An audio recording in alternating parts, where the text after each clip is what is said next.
Hey guys, what's up? And as you can see, I have another homemade for you, and yeah, I know it's all in pieces, but I wanted to show you the inside before I show you the outside. So anyways, getting right into it. That is a Bullpup blaster, as you can kind of tell from the body here. And basically how this style of Bullpup blaster works is there's a piston, and your piston is usually 1-inch PVC if you're using a standard plunger tube. And it slides within the blaster, so your catch actually moves. So there's your catch right there, and there's a slot in the blaster, and then the back of the catch, if you can see, is cut at the back flat, and then you have a little spring guide here because your plunger actually sits outside of the blaster when it's unprimed. So I'll show you the plunger.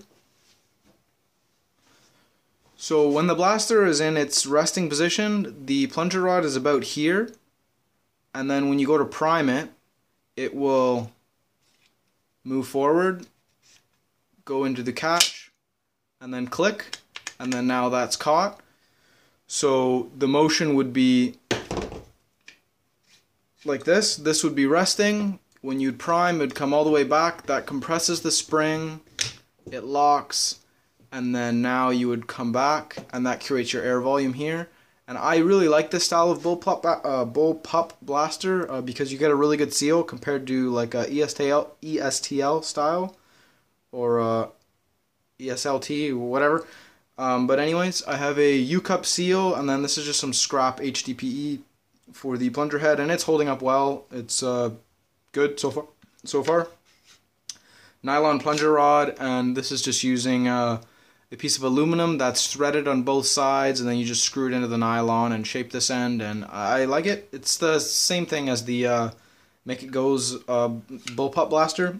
And before I get any further into this, this is a scaled down Make It Go Bullpup made to look like Zolaw's Bullpup.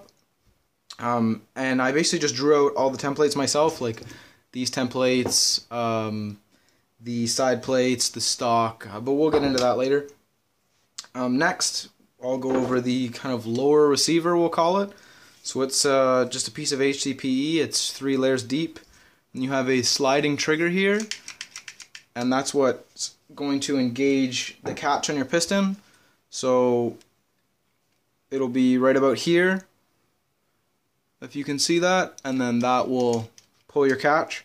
And the smoother you can get this ramp to be, the smoother your trigger pull will be. And this is what also allows slam fire. Because, so let's say you pull the trigger, right? And your piston's back here. When your piston comes forward, the ramp right here, this polycarb ramp, is already in the firing position. So when you come here, you're hitting the bottom of this catch right here. You're hitting that on the ramp, which fires. That's what allows the slam fire, which is a neat feature. It's very cool of Make It Go to think of that. I think that's, to conceptualize, that's pretty cool. And I don't know who did it first, Zolaw or Make It Go, so I guess credit goes to both of them for this style of blaster. I think it's Make It Go though, but I'm not sure. Now the body, it's just a piece of normal 1 1/4 PVC with the slots in it, and some elbows at the back with the spacers and the Y, and the Y is permanently on here. Well, I could take it off if I really wanted to, but you know, you wouldn't really want to put anything else in this blaster, like an RCB would really suck. And then at the back here, I have a little, hopefully you can see right there, that set screw is removable, obviously, and that's what you would grease the blaster with, because taking this apart just to grease it is a pain in the ass. So I just bought this 100% silicone spray, and it lubes really good.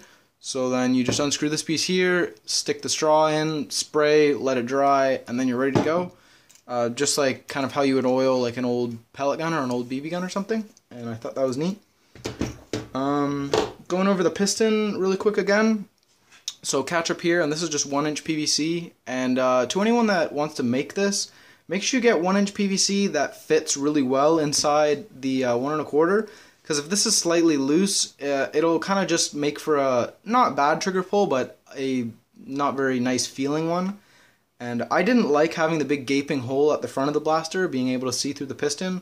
So I just attached a 1-inch end cap, and then that's connected with some 3/4 PVC with some 1/2-inch PVC nested into it, and then that's just solvent welded in with some set screws, and then I have the priming bolts going through those. So that's pretty sturdy. 3 layers of PVC for the priming bolts to go through.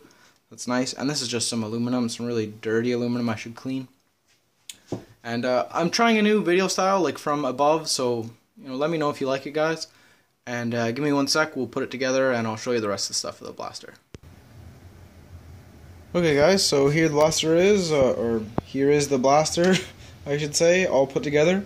And as you can probably tell, it's modeled after Zalaw's Bullpup, his version 2 Bullpup, which I really like. I'm a huge fan of his Bullpup series. I think they are all really nice. But the internals are like a make it go multiple orgasm Bullpup. Yeah, I'm sure you've seen that on Nerf Haven. Kind of a weird name, but whatever. So I don't actually know how he does his internals, so I can't say, it's like his, because I don't know. He never released it. And like I was saying, the templates are all just drawn out on graph paper.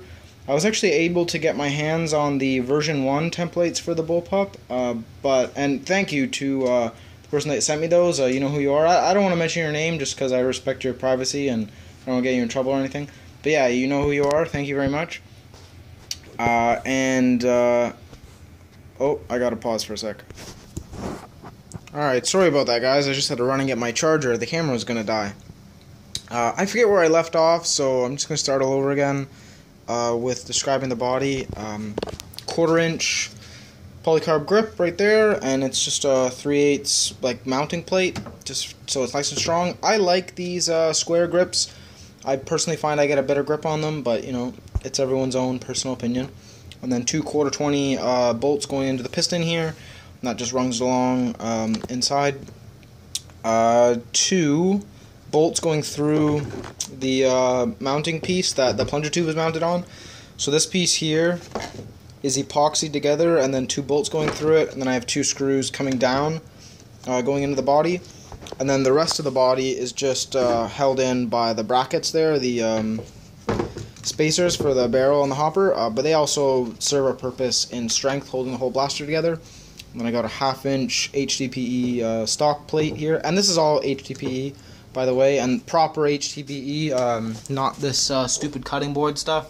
It's actual HDPE, or high density polyethylene.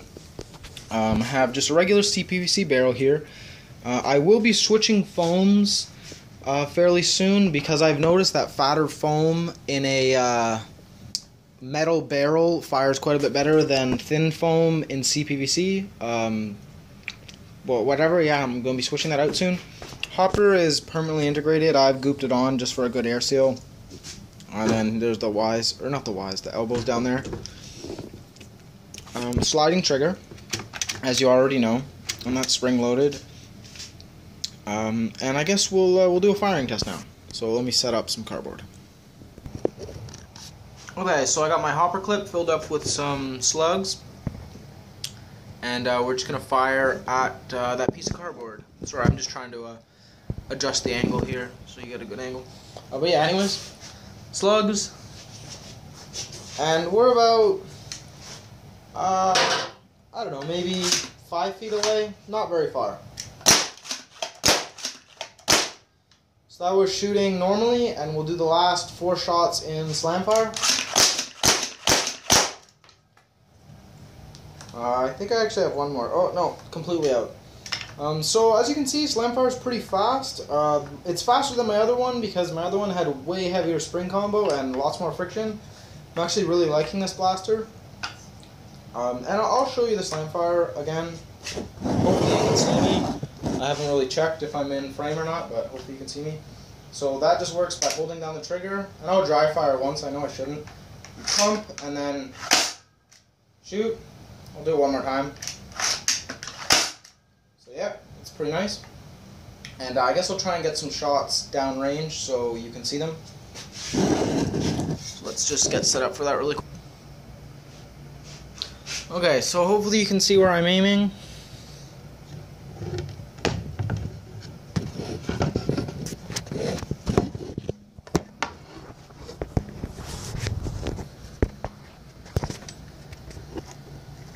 And firing. Oh, you probably missed that. We'll do one more shot outside, do a little quick range test. Okay, so we're a little bit over 100 feet away from my garage, and this is a level shot. Hopefully you can see the dart. Okay, and it actually hit the garage door. We'll do one more. The first one might have bounced and hit the garage door. I'm not totally sure, but we'll do another one, and this is another level shot. Yeah, so they're landing just before the garage, and I'd say the garage is about 120 feet away, like the garage door, so when they hit the ground, it's probably anywhere from 100 to 120 feet, and again, I'm just guessing. I did buy 100-foot tape, though, so maybe we'll do that another day, but it's really cold, so not today. And hope you like the blaster, guys. I'll definitely be making more of these, and coming up next, I'm going to be doing a little long shot series, and I'm working on that PCSR or whatever, whatever the blaster Aeromech made. I'm working on one of those. So yeah, hope you like the blaster, and hope you're doing well, and I'll talk to you later, guys. Thanks for watching. Bye.